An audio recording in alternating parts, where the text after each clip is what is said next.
Hello friends, it's me, and today, let's keep it simple. Vanilla, as you know it, is going extinct. Say goodbye to your vanilla ice cream, friends, because it's on the verge of going extinct. The only thing that may be able to save it is this. Beaver butt. That's random.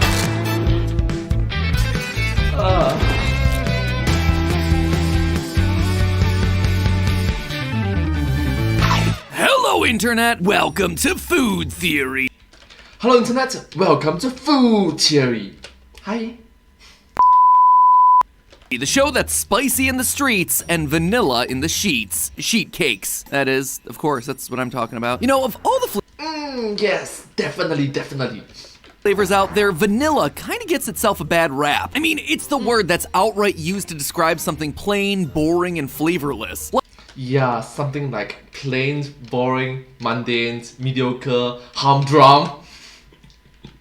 I'm humdrum Singaporean. I'm just another average, plain, vanilla Singaporean. Sorry. I think I speak on behalf of all former kids out there when I say that I legit grew up believing that vanilla ice cream was just like the base flavor of ice cream. It was what all ice cream was until you decided to mix in whatever the real flavor was gonna be. Like chocolate to make chocolate ice cream or cookie pieces to make cookies and cream. In the eyes of the world, vanilla is merely the layover flight on your way to more exotic flavor destinations. But despite its humble public persona, the business of vanilla is anything but plain. In the past few years, vanilla has ascended to become the second most expensive spice in the world, second only to saffron. In fact, vanilla is worth more than its weight in silver, reaching nearly $700 per kilogram at its peak. But what makes vanilla, of all things, so expensive? After all, vanilla comes from a bean, right? Aren't beans famously one of the cheapest and easiest to grow foods around? Well, first of all, let's just dispel that myth right here. Vanilla isn't actually a bean, much like peanuts aren't actually nuts or blackberries aren't actually berries. What we call a vanilla bean is actually a fruit, specifically the fruit of a specific type of orchid. And orchids, unlike beans, are notoriously hard to grow. Ask anyone who's tried to maintain a home garden. They are one of the hardest flowers to grow. You need to be close to the equator so it's warm, but it can't be in a desert because the vanilla orchid needs a healthy amount of water to grow. But too much heavy rainfall can also damage this delicate plant. Therefore, it needs an environment with taller plants that can protect it from the sun and the harsh rainfalls. Yeah, a good botanic environment. Only that, but the pollination period for vanilla just lasts a few hours of a single day of the year. So if you miss your pollination window, too bad, you lost your chance. And that's pretty darn devastating because it takes upwards of 3 years of growth before a vanilla plant grows to the point that it can produce fruit. And we're not even done. Humans, of course, have managed to make this difficult situation even worse. There were some rainforests in Central America that used to be the perfect environment for the vanilla plant, but due to deforestation, these areas no longer are able to support them. Good job, humanity. Slow clap. As a result, 80% of the world's vanilla is now grown on the African island of Madagascar. Wait, 80%? What? Except there's a problem with that one too. You see, vanilla is native to Mexico. It was originally brought over to Europe by Spanish conquistadors, but because Europe's climate wasn't right for the plant, no one had any success cultivating it there. Eventually, they figured out that they should probably ship the plant to other similar climates, hence it winding up in Madagascar. But as you might imagine, that's a long way away from home for a Latin American plant, which adds itself a whole other layer of problems. While Madagascar had imported the vanilla plant, they hadn't imported the entire ecosystem to go along with it. In short, the rainforests of Madagascar don't have the kinds of insects and birds that would be natural pollinators for the vanilla plant, which means vanilla orchids growing in Madagascar need to be pollinated by hand. Human hands. And unlike the birds and the bees, human pollinators expect to be paid at the end of their shift. And while we're on the subject of climate, this isn't even touching the fact that when you're in a rainforest on an island that close to the equator, cyclones are a real problem. And a single cyclone can completely wipe out the 3-year investment that you just made in those vanilla plants. And we are still not done, because remember, we're talking about the world's second most expensive spice, and humans are the worst. Those two factors combine to make vanilla a huge target for theft. Plants growing in a tropical rainforest don't exactly have themselves the best surveillance and security systems. And the vanilla is just hanging out on the vine for a period of 6 months while it's maturing. That is a huge window of opportunity for would-be thieves. And after you've stolen that vanilla, it's pretty darn easy to fence. It's not like selling a stolen TV or an iPhone that has a serious serial number that can be tracked. These things are just plants. To combat the increasing levels of theft, some vanilla producers have actually started physically stamping their plants to identify them as their own, like an old school rancher branding their cattle. But again, it is yet another layer in this manual, time-intensive, awful process, all meant to get you a bowl full of plain vanilla ice cream. It's no longer so plain anymore, right? Short, vanilla is an extremely risky business with extremely volatile prices. Can you start to see why vanilla might be more of a problem than it's worth? And when there's Wait, MatPat, why is with today's episode with so much Tom Cruise references? that much money on the line, companies start getting creative, finding ways to cut corners, find alternatives, and sneak in synthetic substitutes. Which brings us to the topic of today: vanilla as you know it is going extinct. Vanilla as you know it is going extinct. Over the last few years, you've shown the food industry that you're okay with substitutes, and they are more than happy to provide. Remember that $700 per kilogram figure I mentioned earlier in the video? Well, that's when vanilla prices peaked in around 2018. In 2020, at before COVID and after COVID, the height of the pandemic, the price of vanilla crashed nearly 50% from that number, with Madagascar rushing to try and set a minimum price floor of $350 per kilo, otherwise their economy would crumble. Several analysts speculated that there were two main reasons for that 2020 price crash. One, decreased demand from restaurants. Makes sense, no one was eating out. But more global pandemic.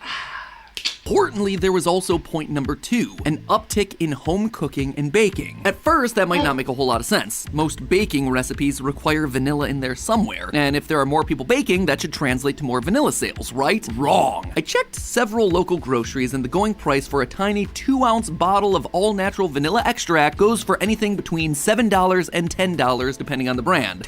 But think about it, we are just home cooks.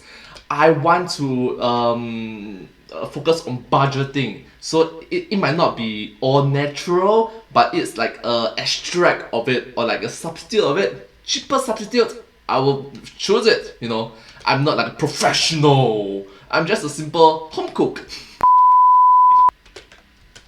$10 for a bottle that you could chug in a single swig. On the other hand, an 8-ounce bottle of imitation vanilla made with artificial flavors costs less than $1. 4 times the amount of stuff for 1/10 the price. Suddenly, when home cooks had to do their own grocery shopping, they decided that when it comes to vanilla, all natural flavors aren't really worth the cost. This wouldn't be the first time that people have turned to replacements in search for that vanilla flavor. You may have heard an old urban legend about how food companies would flavor food using goo from beaver butts. No? Am I the only one interested in the history of butt goo? Fine. No, I've never heard it before. I'm sorry. Unsurprising. Well, regardless, in the early 1900s, people discovered an amazing new substance called castoreum. This milky yellow goo was able to be used in both perfumes and as a food additive because of its smoky smell with hints of floral vanilla. There's just one problem. Castoreum exudes from a beaver's castor sac. How to put this delicately, a scent sac that's located near the anal gland. If you're wondering why beavers would excrete this sort of pungent goo, it's for the purpose of marking their territory.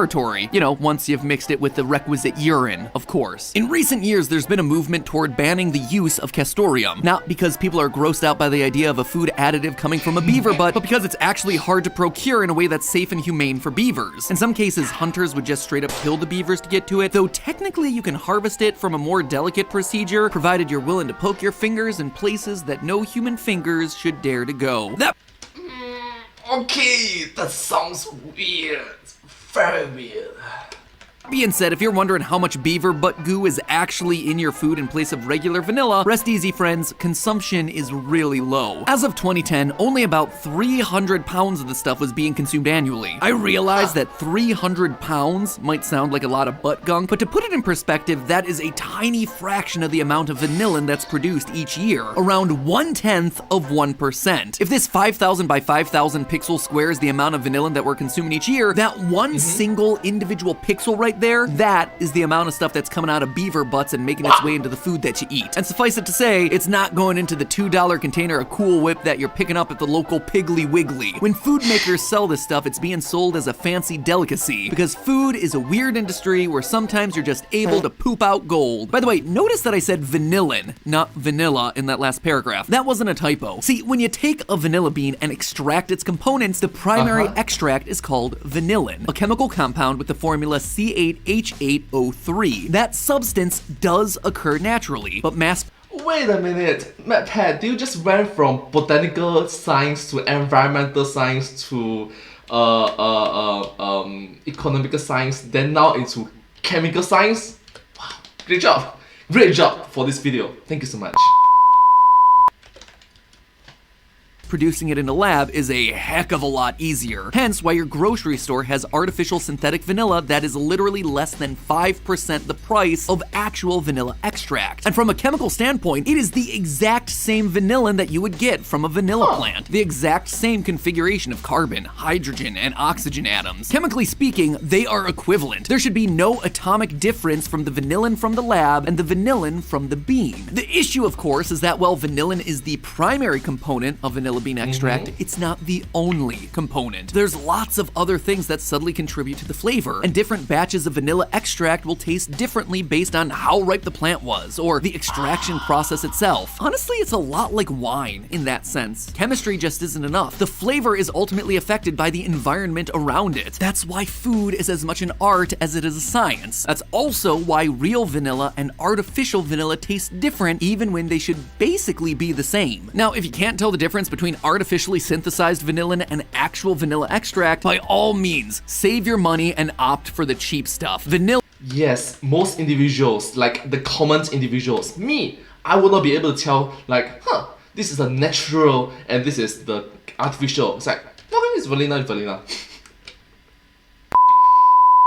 Vanillin is vanillin, no matter where it comes from. The bad news is, if you can tell the difference, you may not have a choice in the matter. The majority of vanillin is artificially produced, and while you can certainly choose between the two if you're baking your own cookies, you don't get to decide between the two when you're buying a package of cookies off the shelf. So, is this supposed to be the part of the episode where I tell you all to begin a letter-writing campaign telling your favorite food companies to stop using artificial vanillin and start using the natural stuff? No, and not just for one, but rather two reasons. First off, the substitute is, like I've said, a chemically pure version of the extract that you're trying to get out of a vanilla bean. Is it the exact same flavor? No. Mother Nature makes sure that she's still got her own unique home recipe that labs can't reproduce yet. But it's close. At least close enough to smooth away a 400% cost difference. So if you don't want to be paying extra for that ice cream, artificial is going to be the way to go. But more importantly, there's also point number 2. A letter campaign may not actually be necessary at this point. Over the past decade, there's been increased pressure on food companies to ditch artificial flavors. Back in 2015, Hershey and Nestle both made headlines by announcing that they would ditch artificial vanillin for 100% natural vanilla. Ditto for Kellogg's and General Mills. In 2017, McDonald's announced that they would be doing the same thing with its soft serve ice cream. We began this episode by talking about how vanilla prices were skyrocketing, peaking at over $600 per kilogram in 2018. And this is why. Demand for genuine vanilla has reached new heights, with more and more food brands wanting to make the move to the real stuff so that they can advertise that they use no artificial flavors. Instead of trying to cut costs and use the cheapest stuff possible, more and more premium brands are going au naturel, driving vanilla prices higher than ever. So really, there are two very different futures awaiting your scoop of vanilla ice cream. Either companies continue to try and squeeze artificial vanilla into everything, wanting to save money by using a less expensive vanilla substitute, but there's also those that feel compelled to use real vanilla in their products in order to stay all natural. But rest assured, you're gonna be feeling that in the price that you pay at the grocery store. Regardless of which vanilla becomes the public's top choice and which goes extinct, let's all just collectively celebrate humanity's good decision of not having to put our fingers where a beaver's sun don't shine just to get a sweet, sweet vanilla substitute. But Yeah.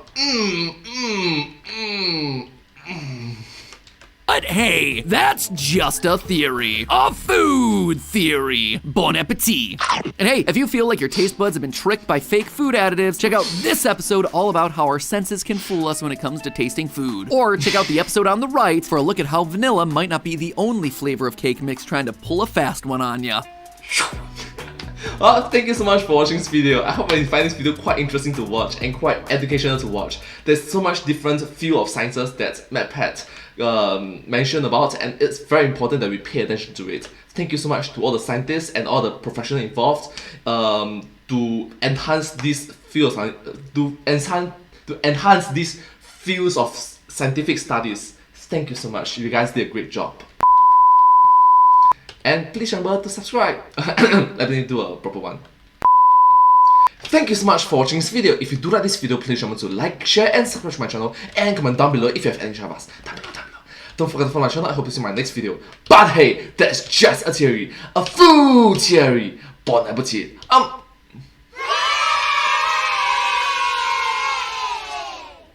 And I hope to see you in my next video. Bye bye. Thank you so much. Thank you. Oh wait a minute, I want to see the meme at the back. Say goodbye. The butt. On the right for a look at how vanilla might not be the food. Here's where a beaver's sun don't shine just to get a sweet, sweet vanilla substitute. But hey, that's just a theory. The meme is just censored. What? Wait, what? Subscribe.